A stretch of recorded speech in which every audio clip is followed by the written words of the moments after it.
আজ আমরা দেখব কিভাবে অটোক্যাডে একটি টাইটেল ব্লক দিয়ে একটি টেমপ্লেট ক্রিয়েট করতে হয়। সাপোজ আমরা এখানে একটি নর্মাল একটি স্কেচ ড্র করে রেখেছি, এটা আসলে কোনো ব্লক নয়। আমরা যদি সিলেক্ট করি তাহলে দেখতে পাচ্ছি এটি নর্মাল একটি স্কেচ। আপাতত নর্মাল একটি ড্রয়িং আকারে এটি সেভ করা আছে। এখানে আমরা যদি অ্যাট্রিবিউট অ্যাড করতে চাই তাহলে আমাদের বিভিন্ন অপশন অ্যাট্রিবিউট অ্যাড করার অপশন আছে। সাপোজ আমি যদি একটি অ্যাট্রিবিউট অ্যাড করে দেখাই আপনাদেরকে, আমরা জাস্ট এখান থেকে ইনসার্ট অপশনে গিয়ে আমরা যে ফিল্ড নামে একটি অপশন আছে এখানে ক্লিক করব এবং এখান থেকে আমাদের দেখতে পাচ্ছি ফিল্ড ক্যাটাগরি অল সিলেক্ট করা আছে। আমরা এখান থেকে আমরা যদি ডেট অ্যান্ড টাইম এখানে ইনপুট করতে চাই তো ডেট অ্যান্ড টাইম আমি সিলেক্ট করছি, ডেট সিলেক্ট করছি এবং আমি চাচ্ছি সাপোজ এই ডেটটা আমাদের রেফারেন্স ডেট হিসেবে এখানে ইনপুট করার জন্য। তো আমি জাস্ট ওকে করে দিচ্ছি। এরপর আমি যদি প্লেস করতে চাই জাস্ট এখানে আমরা প্লেস করে ফেললাম, বাট আমাদের টেক্সট সাইজ অনেক ছোট দেখা যাচ্ছে। আমরা যদি এটা জাস্ট সিলেক্ট করে রাইট বাটন প্রেস করে আমরা প্রপার্টিজে যাই তাহলে আমরা দেখতে পাচ্ছি এটার টেক্সট হাইট 0.2 দেওয়া আছে।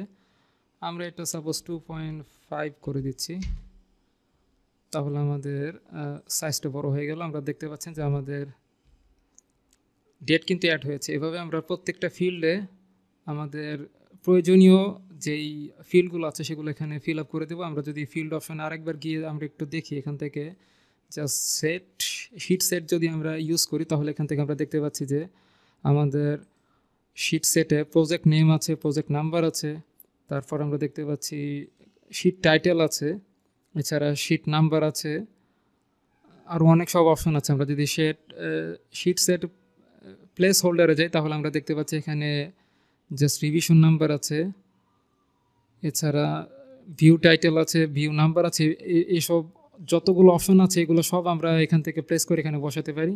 তো এখানে জাস্ট অ্যাট্রিবিউটগুলো অ্যাড করার পরে ফিল্ড অপশন থেকে আমরা যদি এটাকে টেমপ্লেট হিসেবে সেভ করতে চাই তাহলে আমরা এখান থেকে জাস্ট সেভ অ্যাজে যাব। আমরা সেভ অ্যাজে গিয়ে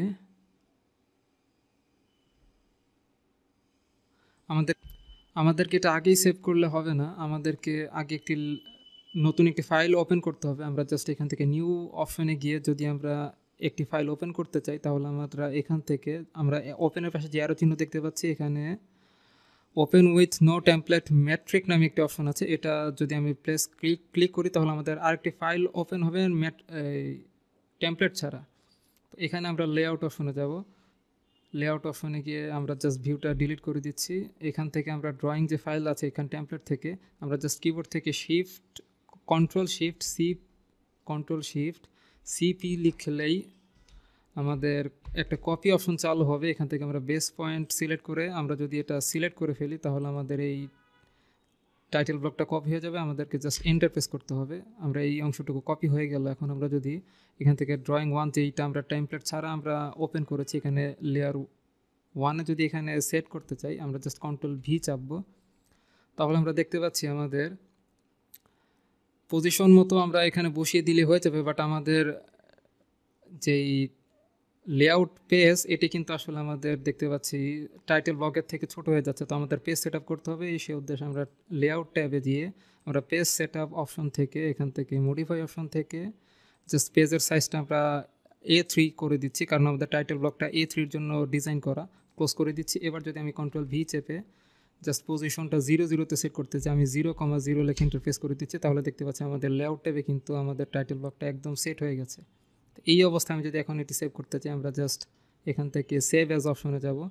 সেভ অ্যাজ অপশনে গিয়ে আমরা সাপোজ ডেস্কটপে যে কোনো একটা জায়গায় আমরা লোকেশন সেট করে এটা আমাদেরকে অবশ্যই ফাইল ফরম্যাটটা টেমপ্লেট সিলেক্ট করতে হবে। এবার আমি ডেস্কটপে গিয়ে জাস্ট যদি আমি সেভ করে দিই,